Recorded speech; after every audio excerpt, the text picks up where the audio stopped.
Chapter 12. If the queen were smarter, she would probably be hopelessly neurotic. As is, she is shy and skittish, possibly because she never leaves the hive, but spends her days confined in darkness, a kind of internal night, perpetually in labor. Her true role is less that of a queen than a mother of the hive, a title often accorded to her. And yet this is something of a mockery because her lack of maternal instincts or the ability to care for her young. I waited for August in her room. Waiting was a thing I'd had tons of experience doing.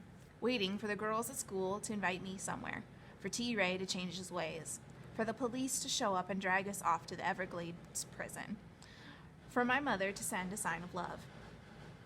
Zach and I had hung around until the daughters of Mary finished in the honey house. We helped them clean up the mess in the yard, me stacking plates and cups and Zach folding up card tables. Queenie had smiled and said, "How come you two left before we finished?" "It got too long," said Zach. "So that's what it was?" she teased, and Cressy giggled. When Zach left, I slipped back into the honey house and retrieved my mother's photograph and her Black Mary picture from underneath my pillow, clutching them in my hands. I glided past the daughters as they finished up the dishes in the kitchen. They called to me. "Where's you goin', Lily?" I hated to be rude, but I found I couldn't answer, couldn't speak a word of idle talk. I wanted to know about my mother. I didn't care about anything else. I marched straight into August's room, a room filled with the smell of beeswax. I switched on a lamp and sat on the cedar chest at the end of her bed, where I folded and unfolded my hands 8 or 10 times. They were cool, damp, with a mind of their own. All they wanted to do was fidget and pop knuckles. I stuck them under my thighs. The only other time I'd been in August's room was the time I'd fainted during the Daughters of Mary meeting and wakened in her bed. I must have been too muddled then to see it because it all seemed new to me. You could have wandered around in this room for hours and had a field day looking at her stuff. For starters, everything was blue. Bedspread, curtains, rug, chair cushion, lamps. Don't get the idea it was boring, though. She had 10 different shades of it. Sky blue, lake blue, sailor blue, aqua blue, you name a blue. I had the feeling of scuba diving through the ocean. On her dressing table, where less interesting people would have put a jewelry box or a picture frame, August had a fish aquarium turned upside down with a giant piece of honeycomb inside it. Honey had oozed out and formed puddles on the tray underneath. On her bedside table were beeswax candles melted down into brass holders. I wondered if they could be the ones I'd personally created. It gave me a little thrill to think so, how I'd helped to light August's room whenever it was dark. I walked over and inspected the books arranged neatly on her bookshelf. The Advanced Language of Beekeeping, Apiary Science, Bee Pollination, Bullfinch's Age of Fable, The Myths of Greece, The Cultivation of Honey, Bee Legends Around the World, Mary Through the Ages. I pulled the last one off the shelf and opened it across my lap, thumbing through the pictures. Sometimes Mary was brunette and brown-eyed, other times blonde and blue-eyed, but gorgeous every time. She looked like a Miss America contestant, a Miss Mississippi. You can usually count on the girls from Mississippi to win. I couldn't help wishing to see Mary in a swimsuit and heels, before her pregnancy, of course. Big shock, though, was all the pictures of Mary being presented with a lily by the angel Gabriel, and every one where he showed up to tell her she was going to have the baby of babies, even though she wasn't married yet. He had a big white lily for her, as if this was the consolation prize for the gossip she was in for. I closed the book and put it back on the shelf. A breeze moved through the room from the open window. I walked to it and stared out at the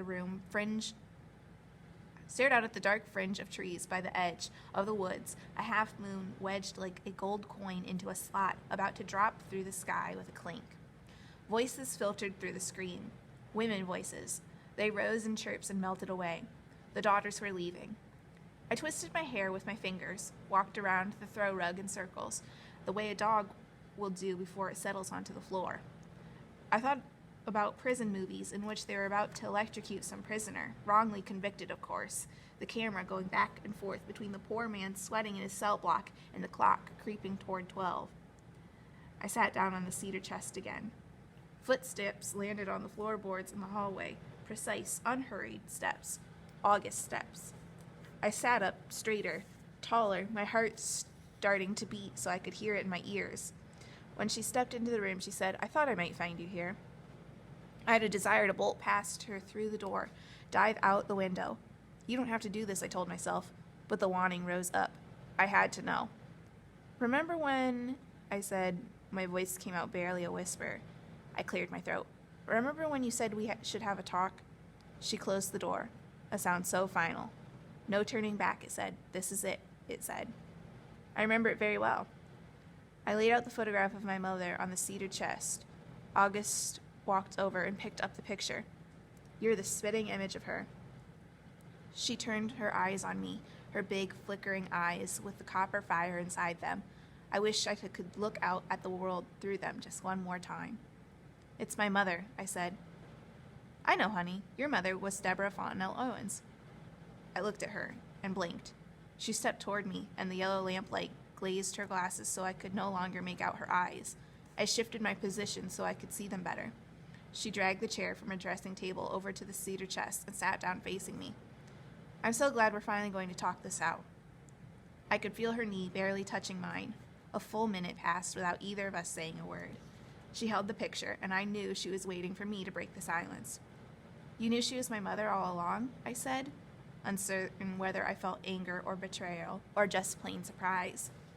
She placed her hand on mine and brushed her thumb back and forth across my skin. "The first day you showed up, I took one look at you, and all I could see was Deborah when she was your age. I knew Deborah had a daughter, but I thought, no, you couldn't be. It was too much to believe that Deborah's daughter would turn up in my parlor. Then you said your name was Lily, and right that minute I knew who you were. Probably I should have expected this. I felt tears gather in the back of my throat, and I didn't even know why. But you never said a word. How come you didn't tell me?" "Because you weren't ready to know about her. I didn't want to risk you running away again. I wanted to have a chance to get yourself on solid ground, get your heart bolstered up first. There's a fullness of time for things, Lily. You have to know when to prod and when to be quiet, when to let things take their course. That's what I've been trying to do." It grew so quiet. How could I be mad at her? I had done the same thing, held back what I knew, and my reasons were not the least bit noble like hers. "May told me," I said. "May told you what?" "I saw her making a trail of graham crackers and marshmallows for the roaches to follow. My father told me once that my mother used to do the same thing. I figured she'd learned it from May, so I asked her, 'Did you ever know a Deborah Fontenelle?' And she said yes, she did, that Deborah had stayed in the honey house."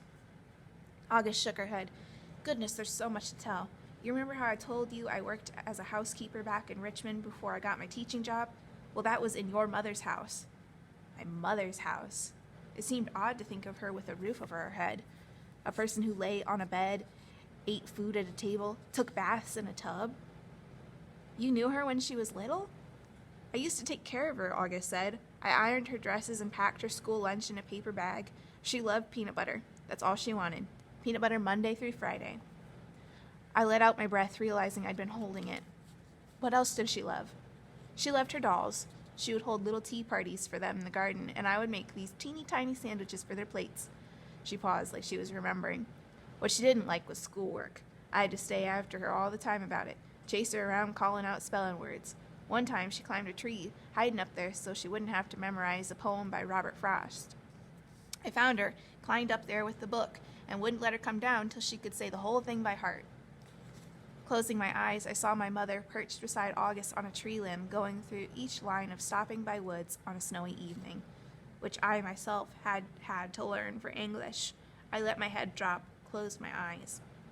"Lily, before we talk any more about your mother, I want to tell me how you came to be here, all right?" I opened my eyes and nodded. "You said your father was dead." I glanced down at her, hand still on mine, afraid she might move it.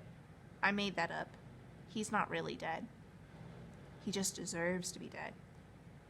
"Terrence Ray," she said. "You know my father, too?" "No, I never met him. Only heard about him from Deborah. I call him T-Ray." "Not Daddy?" "He's not the daddy type." "What do you mean?" "He yells all the time." "At you?" "At everything in the world. but that's not the reason I left. Then what was it, Lily? T-Ray, he told me my mother... The tears rushed up and my words came out in a high-pitched sound I didn't recognize. He said she left me, that she left both of us and ran away. A wall of glass broke in my chest, a wall I didn't even know was there. August slid up to the edge of her chair and opened her arms, the way she'd opened them to June that day they'd found May's suicide letter. I leaned into them, felt them close around me. One thing is beautiful beyond my words to say it, August holding you. I was pressed so close to her I felt her heart like a small throbbing pressure against my chest. Her hands rubbed my back.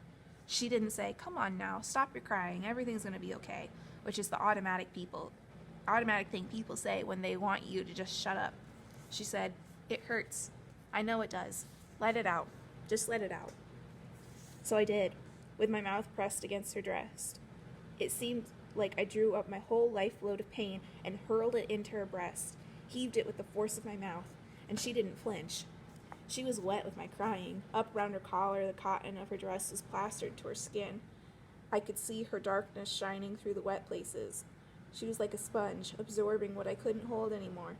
Her hands felt warm on my back, and every time I paused to sniff and gasp for a little air, I heard her breathing, steady and even, in and out. As my crying wound down, I let myself be wrapped in her breathing. Finally, I pulled back and looked at her, dazed by the force of what had erupted. She ran her finger along the slope of my nose and smiled, a sad kind of smile. "I'm sorry," I said. "Don't be sorry," she said. She went to her dresser and pulled a white handkerchief from the top drawer. It was folded, ironed, with A.B. monogrammed on the front in silvery threads. She dabbed softly at my face. "I want you to know," I said, "I didn't believe T-Ray when he told me that. I know she never would have left me like that. I wanted to find out about her and prove how wrong he was." I watched her move, her hand up under her glasses and pinch the place between her eyes. "And that's what made you leave?" I nodded. "Plus, Rosaline and I got into some trouble downtown, and I knew if I didn't leave, T-Ray was going to half kill me, and I was tired of being half killed." "What sort of trouble?" I wished I didn't have to go on. I looked at the floor. "Are you talking about how Rosaline got the bruises and the cut on her head?" "All she wanted to do was register her name to vote." August squinted like she was trying to understand. "All right, now you start at the beginning, okay? Just take your time and tell me what happened."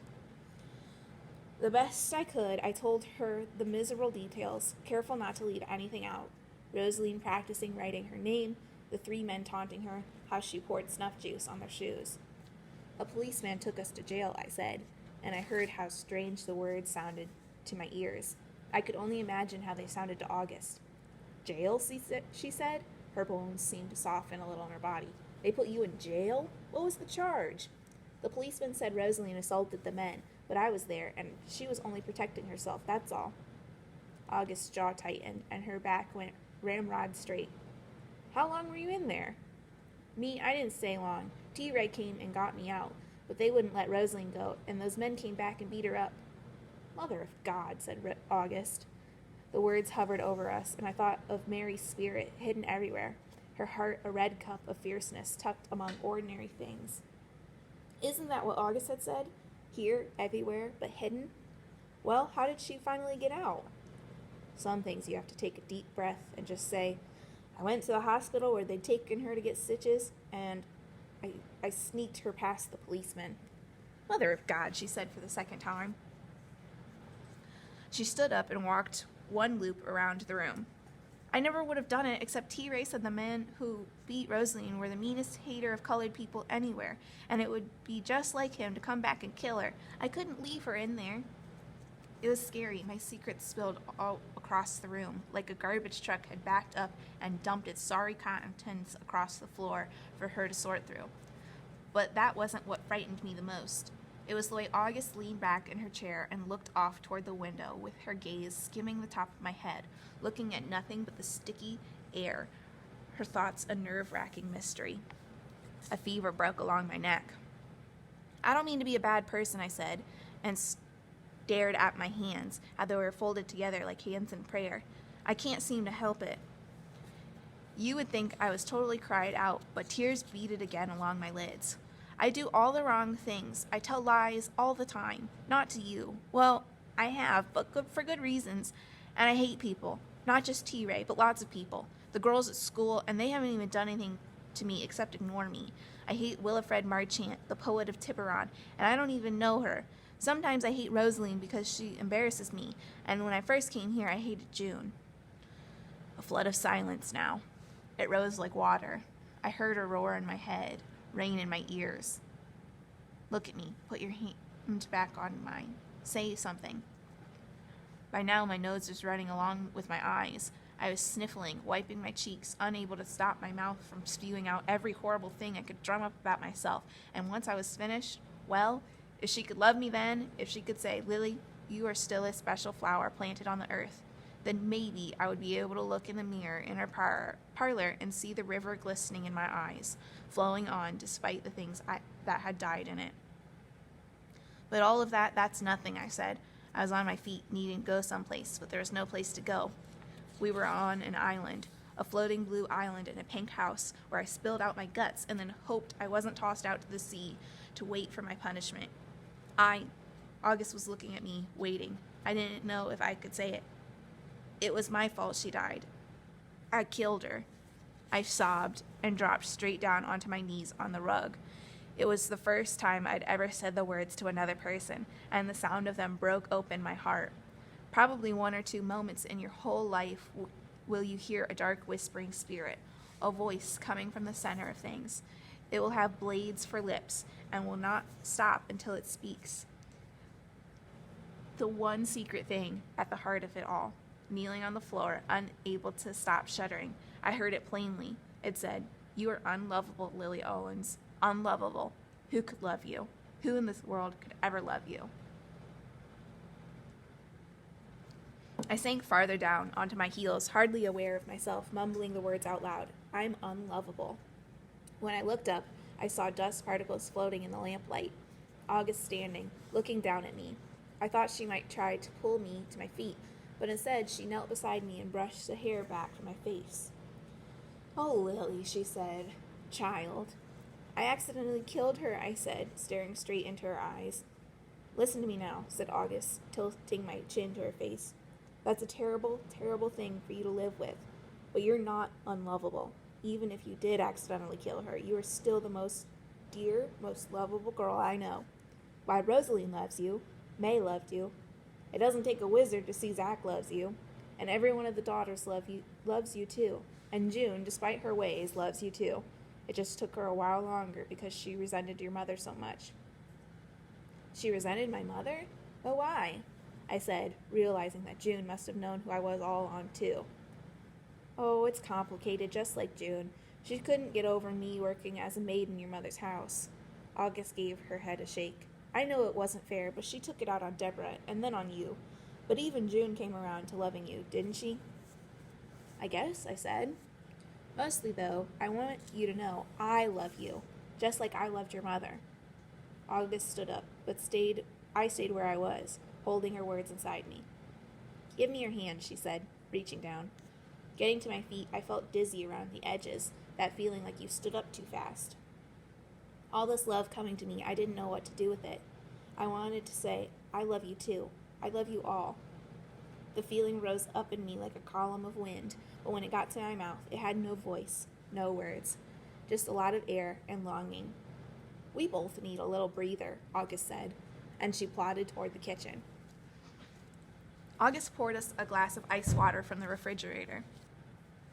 We took them to the back porch, where we sat in the porch swing, taking little gulps of coolness and listening to the chains creak. It's surprising how soothing that sound can be. We hadn't bothered to turn on the overhead light, and that was soothing too, just sitting in the dark. After a few minutes, August said, "Here's what I can't figure out, Lily. How you knew to come here." I pulled the wooden picture of Black Mary from my pocket and handed it to her. "It belonged to my mother," I said. "I found it in the attic, the same time I found her photograph." "Oh, my Lord," she said, her hand going up to the side of her mouth. "I gave this to your mother not long before she died." She set her water glass on the floor and walked across the porch. I didn't know whether to keep talking, so I waited for her to say something, and when she didn't, I went and stood beside her. She had her lips tight together and her eyes scanning the night. The picture was clutched in her hand, but her hand dangled by her side. It took a full minute for her to pull it up so we could both stare at it. It has Tiburon SC written on the back of it, I said. August turned it over. Deborah must have written that. Something close to a smile passed over her face. That would have been just like her. She had an album full of pictures, and she'd write on the back of every single one of them the place it was taken, even if it was her own house. She handed me the picture. I stared at it, letting my finger move across the word Tiburon. Who would have thought, August said. We went and sat in the swing, where we rocked back and forth, making little pushes on the floor with our feet. She stared straight ahead. Her slip strap had fallen down to her elbow, and she didn't even notice. June always said that most people bit off more than they could chew, but August chewed more than she bit off. June loved to tease August about the way she pondered things, how one minute she was talking to you, and the next she had slipped into a private world where she turned her thoughts over and over, digesting stuff most people would choke on. I wanted to say, teach me how to do that. Teach me how to take all this in. Thunder rumbled over the trees. I thought of my mother's tea parties, tiny sandwiches for a doll's mouth, and it washed me in sadness. Maybe because I would have loved so much to have attended something like that. Maybe because all the sandwiches would have been peanut butter, my mother's favorite, and I wasn't even that crazy about it. I wondered at the poem August had made her learn, whether it had stuck with her after she got married. Had she lain in her bed listening to T. Ray snore, reciting it while she fell asleep, wishing to God she could run away with Robert Frost? I gave a sideways glance at August. I forced my mind back to that moment in her bedroom when I'd confessed the worst of human things. Upon hearing it, she just said, I love you, just like I loved your mother. All right then, said August, like we'd never stopped talking. The picture explains how you came to Tiburon, but how in the world did you find me? That was easy, I said. We hadn't been here any time before. I spotted your Black Madonna honey, and there was the same picture on it as my mother had, the Black Madonna of Breznikar of Bohemia. You said that real nice, August told me. I've been practicing. Where did you see the honey? I was in that Frogmore Stew general store out on the edge of town. I asked this man in a bow tie where he got it. He's the one who told me where you lived. That would be Mr. Grady, she shook her head. I swear, it makes me think you were meant to find us. I was meant to. I didn't have a doubt about it. I just wish I knew where I was meant to end up. I looked down at our laps, how both of us had our hands laying palm side up on top of our thighs, like we were both waiting for something to drop in. So why don't we talk some more about your mother, she said. I nodded. Every bone in my body was cracking with the need to talk about her. Anytime you needed to stop and take another break, you just tell me. All right, I said. What was coming, I couldn't imagine. Something that required breaks. Breaks for what? So I could dance for joy? She could revive me after I fainted dead away? Or was it the idea of breaks so I could let the bad news sink all the way in? A dog started barking way off in the distance. August waited for it to stop, then said, I started working for Deborah's mother in 1931. Deborah was 4 years old, the cutest child, but always into something. I mean, a real handful.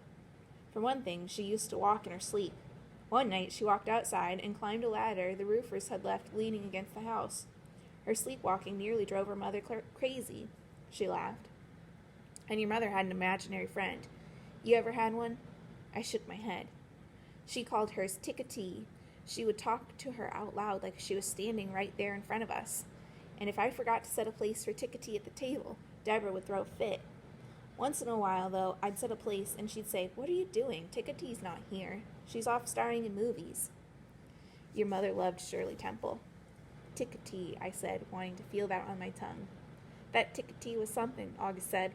Whatever Deborah struggled with, Ticketee could do it perfectly. Ticketee made hundreds on her school papers, got gold stars in Sunday school, made her bed, cleaned her plate. People told your grandmother, Sarah was her name, that she ought to take Deborah to this doctor in Richmond who specialized in children with problems. But I told her, don't worry about it. She's just working things out her own way. She'll grow out of Ticketee in time. And she did. Where had I been that I didn't know about imaginary friends? I could see the point of it, how a lost part of yourself steps out and reminds you who you could be with a little work. It doesn't sound like me and my mother were anything alike, I said. Oh, but you were. She had a streak in her like you do. Suddenly, she would up and do something other girls wouldn't dream of. Like what? August stared over my shoulder and smiled. One time, she ran away from home. I can't even remember what she was upset about. We looked for her long past dark, found her curled up in a drainage ditch, sound asleep. The dog had started barking again, and August grew quiet. We listened like it was some kind of serenade, while I sat with my eyes closed trying to picture my mother asleep in a ditch. After a while, I said, "How long did you work for my grandmother?" "A good long time, over 9 years, until I got that teaching job I told you about. We still kept up after I left, though. I bet they hated it when you moved down here to South Carolina." Poor Deborah cried and cried. She was 19 by then, but she cried like she was 6. The swing had slowed to a stop, and neither one of us thought to rev it back up. "How did my mother get down here?" "It's been here 2 years. I'd been here 2 years, August said. Had started my honey business, and June was teaching school when I got a long-distance phone call from her. She was crying her eyes out, saying her mother had died. 'I don't have anybody left but you,' she kept saying." "What about her father? Where was he?" "Oh, Mr. Fontenelle died when she was a baby. I never even met him." "So she moved down here to be with you?" Deborah had a friend from high school who'd just moved to Sylvan. She was the one who convinced Deborah it was a good place to be. Told her there were jobs and men back from the war. So Deborah moved. I think it was a lot because of me, though. I think she really wanted me nearby. The dots were all starting to connect. "My mother came to Sylvan," I said, "met T. Ray, and got married." "That's right," August said. When we'd first come out onto the porch, the sky had been clotted with stars, the Milky Way shining like an actual road you could walk down and find your mother standing at the end of with her hands on her hips. But now a damp fog rolled into the yard and settled over the porch. A minute later, a light rain fell out of it. I said, "The part I will never figure out is why she married him." "I don't think your father was always like he is now. Deborah told me about him. She loved the fact that he was decorated in the war. He was so brave, she thought. She said he treated her like a princess." I could have laughed in her face. This isn't the same Terrence Ray. I can tell you that right now. "You know, Lily, people can start out one way, and by the time life gets through with them, they end up completely different. I don't doubt he started off loving your mother. In fact, I think he worshipped her. And your mother soaked it up. Like a lot of young women, she could get carried away with romance. But after 6 months or so, it started wearing off. One of her letters talked about Terrence Ray having dirt under his fingernails. I remember that. Next thing I knew, she was writing me how she didn't know if she could live way out on the farm, that kind of thing. When he proposed, she said no." "But she married him," I said, genuinely confused. "Later on, she changed her mind and said yes." "Why?" I said. "If the love had worn off, why did she marry him?" August cupped my hand on the back of my head and smoothed my hair with her fingers. "I've thought hard about whether I should tell you, but maybe it'll help you understand everything that happened a lot better. Honey, Deborah was pregnant. That's why." The instant before she said it, I knew it was coming, but her words fell like a hammer. "She was pregnant with me?" My voice sounded tired saying the words. "My mother's life was too heavy for me." "That's right, pregnant with you. She and Terrence Ray got married around Christmas time. She called long distance to tell me." Unwanted, I thought. I was an unwanted baby. Not only that, my mother had gotten stuck with T. Ray because of me. I was glad it was dark, so August couldn't see my face, how bent in it was. You think you want to know something, and then once you do, all you can think about is erasing it from your mind. From now on, when people ask me what I wanted to be when I grew up, I plan to say, amnesiac. I listened to the hiss of rain. The spray floated over and misted my cheeks while I counted on my fingers. I was born 7 months after they got married. She called me right after you were born. She said you were so pretty it hurt her eyes to look at you.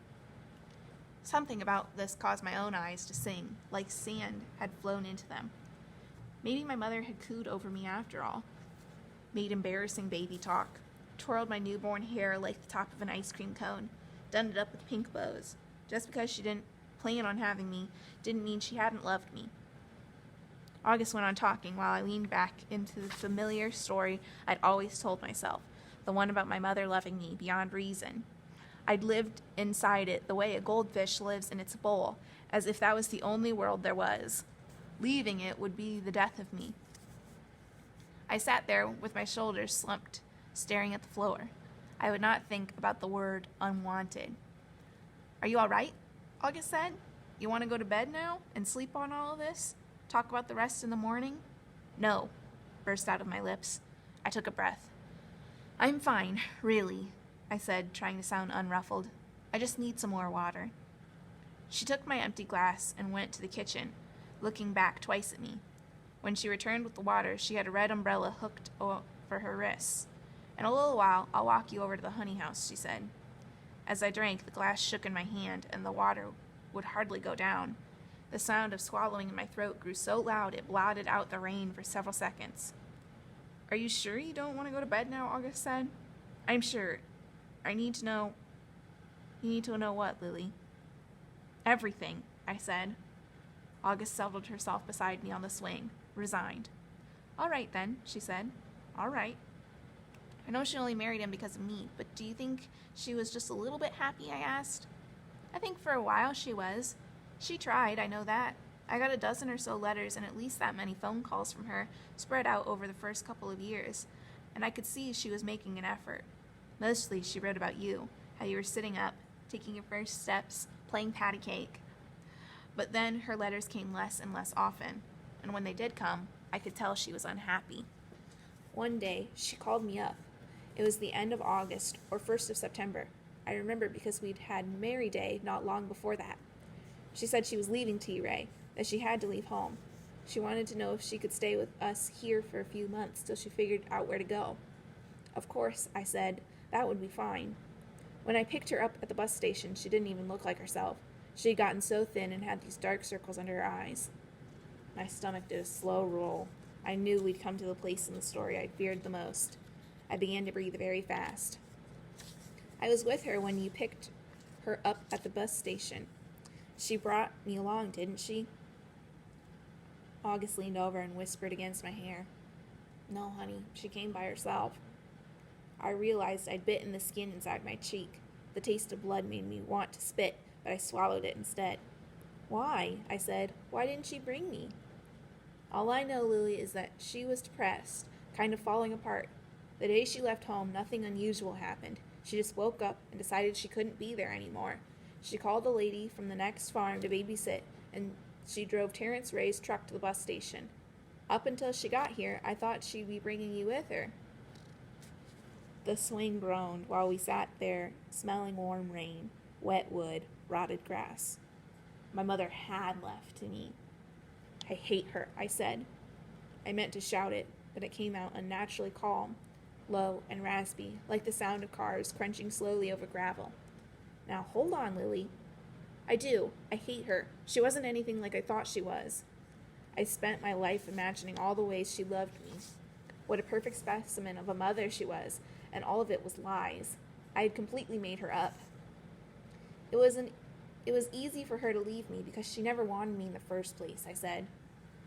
August reached for me, but I got to my feet and pushed open the screen door leading to the porch steps. I let it slam behind me. Then I sat on the rain-sopped steps, hunched up under the eave. I heard August move across the porch, felt the air thicken as she stood behind me on the other side of the screen. "I'm not going to make excuses for her, Lily," she said. "Your mother did what she did." "Some mother," I said. I felt hard inside, hard and angry. "Will you listen to me for a minute? When your mother got here to Tiburon, she was practically skin and bone. May couldn't get her to eat a thing. All she did was cry for a week. Later on, we called it a nervous breakdown, but while it was happening, we didn't know what to call it. I took her to the doctor here, and he gave her some cod liver oil and asked where her white family was. He said maybe she needed to spend some time on Bull Street, so I didn't take her back to him again." "Bull Street? The mental institution?" The story was getting worse by the minute. "But that's for crazy people," I said.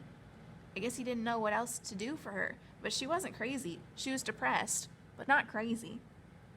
You should have let him put her in there. I wish she'd rotted in there. Lily! I'd shocked her, and I was glad. My mother had been looking for love, and instead she found T-Ray and the farm, and then me, and I had not been enough for her. She'd left me with T-Ray Owens. The sky was split by a zigzagged path of lightning, but even then I didn't move. My hair blew like smoke in every direction. I felt my eyes harden, grow flat and narrow as pennies. I stared at a dollop of bird shit on the bottom of the steps, the way the rain was smearing it into the crevices of the wood. Are you listening now? August said. Her voice sifted through the screen like little barbed wire tips on every word. Are you? I hear you. Depressed people do things they wouldn't ordinarily do. Like what? I said. Abandon their children? I couldn't stop, letting the rain spattered my sandals, dripped between my toes. Letting out a loud breath, August walked back to the swing and sat down. It seemed like maybe I'd hurt her, disappointed her, and something about that punched a hole in me. Some of my pridefulness drained out. I eased off the steps and went back inside, onto the screen porch. As I sat down beside her on the swing, she laid her hand on mine, and the heat flowed out from her palm onto my skin. I shuddered. Come here, she said, pulling me over to her. It was like being swept under a bird's wing, and that's how we stayed for a while, rocking back and forth with me tucked under there. What made her so depressed like that? I said. I don't know the whole answer, but part of it was her being out on the farm, isolated from things, married to a man she really didn't want to be married to. The rain picked up, coming down in large, silver-black sheets. I tried, but I couldn't make heads or tails of my heart. One minute, I hated my mother. The next, I felt sorry for her. Okay, she was having a nervous breakdown, but how could she leave me behind like that? I said. After she'd been here 3 months and was feeling a little better, she started talking about how much she missed you. Finally, she went back to Sylvan to get you. I sat up and looked at August, hearing the quick suck of air through my lips. She came back to get me? She planned to bring you here to Tiburon to live. She even talked to Clayton about filing divorce papers. The last time I saw her, she was on a bus, waving at me through the window. I leaned my head on August's shoulder and knew exactly what had happened next. I closed my eyes, and there it was. The long-gone day that would never leave. The suitcase on the floor, how she tossed clothes into it without folding them. Hurry, she'd kept saying. T-Ray had told me she came back for her things, but she'd come back for me too. She wanted to bring me here, to Tiburon, to August. If only we'd made it. I remembered the sound of T-Ray's boots on the stairs. I wanted to pound my fists against something, to scream at my mother for getting caught, for not packing faster, for not coming sooner. At last I looked up at August. When I spoke, my mouth tasted bitter. I remember it.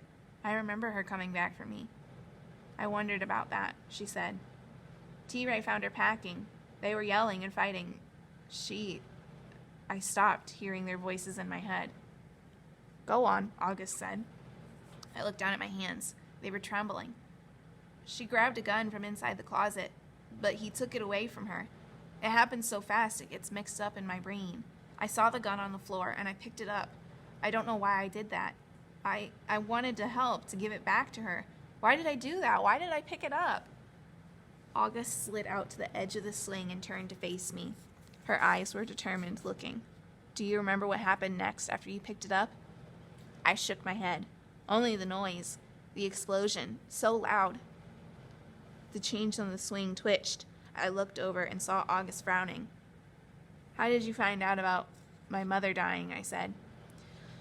When Deborah didn't come back like she said, well, I had to know what happened, so I called your house.